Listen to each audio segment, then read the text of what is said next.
Coming up on MCTV this week, the Laramie Project 10 years later comes to MC and students learn to live a life with purpose. This week starts now.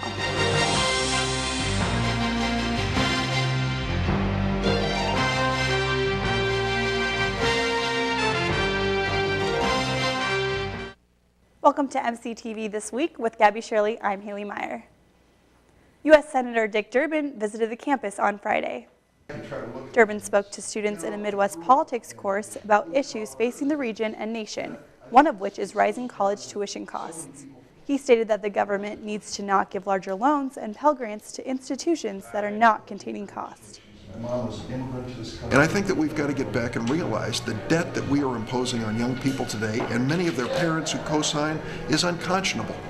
It cannot be discharged in bankruptcy. These students and their family will carry it to the grave if they can't pay it. And many of them are doing it at for-profit schools that are worthless, and they don't even know it. There's no way they can know it until it's too late. After speaking with students, Durbin met with College President Maury Ditzler and other local leaders. This Thursday, Crimson Mask will take the stage with its latest production, The Laramie Project 10 Years Later. Jane Simpkins has more. The play was written after the murder of University of Wyoming student Matthew Shepard 13 years ago in Laramie, Wyoming. After the homicide was revealed as a hate crime, Shepard's death initiated legislative changes at a national level. Senior theater major Abigail Davis chose to direct the production as her senior project. I really think that this has a message not only to the community that was directly impacted by the murder of Matthew Shepard 13 years ago, but also definitely the message of how our present shapes our future and how the actions that we take today will directly impact the society that our children will be born into. Passed by Congress in 2009, the Matthew Shepard Act ensures that crimes motivated by a victim's actual or perceived gender, sexual orientation, gender identity, or disability are represented under the United States federal hate crime law.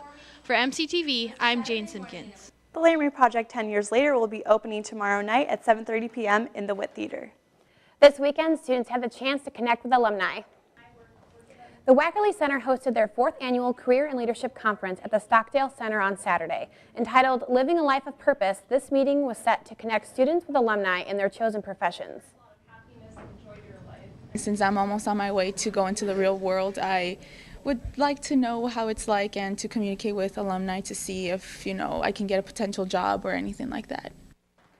For more information on this and other Wackerly programs, visit monmouthcollege.edu/WC.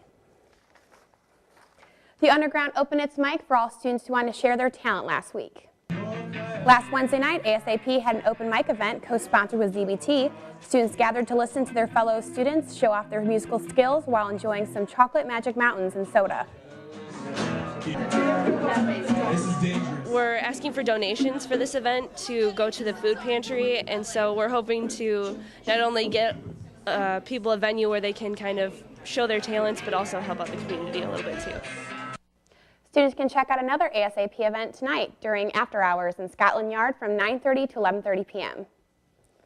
Taking a look at some events on campus this week. Tonight, ASAP After Hours is in Scotland Yard at 9:30 p.m. Thursday night, ASAP and the Wackerly Career Center host the first red carpet event at 7 p.m. in the Dahl Chapel. Friday, the Chorus and Chamber Choir perform at 7:30 in the Dahl Chapel. Coming up in sports after the break, Monmouth College Women's Hoops is headed to the NCAA tournament.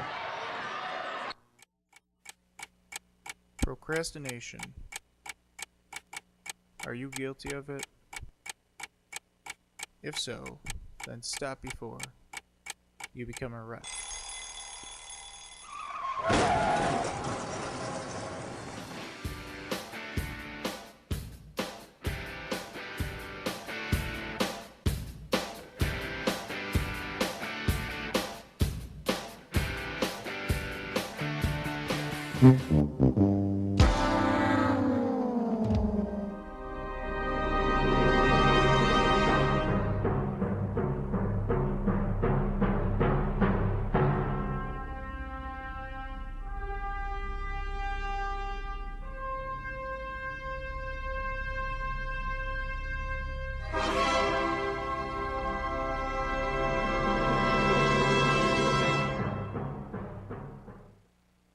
After a 75-67 victory over Carroll University last Saturday, Monmouth College women's basketball is headed to the NCAA tournament. Ross Donnan has more. With the conference championship under their belt, the Scots move on to the Division III NCAA tournament for the first time. So it was an awesome feeling, really proud of the ladies. It was a lot of fun, cutting down the nets and getting the trophy and doing all the pictures. So it's been quite a whirlwind week. Senior guard and leading scorer Haley Jones has got lots of help behind her, with Marla Willard averaging 11.4 points per game and pulling down 9 boards per game. She's also got Zippera Williams adding 12 points a game and grabbing nearly 9 rebounds per game. We're going to stop dribble penetration. We're not going to allow people to get the ball to the high post, and we're going to rebound. These are our staples. This is what we have to do game in and game out, and when we do these things, we're really successful. On Monday, Coach Bittner informed her team of their first-round opponents. They will be facing the number 2 ranked University of Chicago, who has gone unbeaten all season. Yeah, we've seen game film. They actually played Lake Forest earlier in the season. Lake Forest only lost to them by 2, so that's definitely given us some good feel. And we're pretty excited after watching the game film.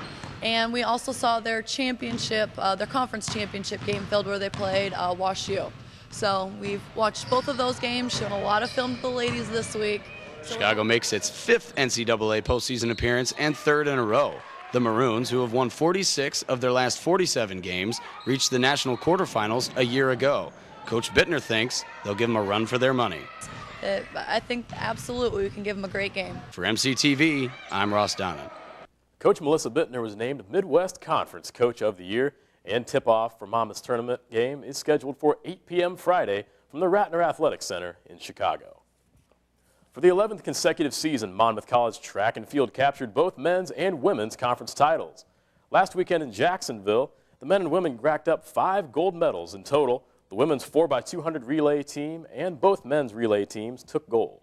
Congratulations to Coach Roger Haynes' team. We'll be back in just a moment. Here are your scores for this week.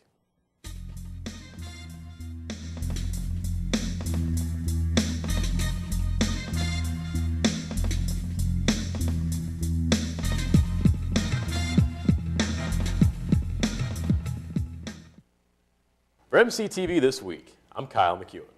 And I'm Gabby Shirley. Thanks for tuning in this week. Make sure to tune in next week for an all-new edition of MCTV This Week. I'm Haley Meyer. You can watch us on the web at monmouthcollege.edu/MCTV. See you next time.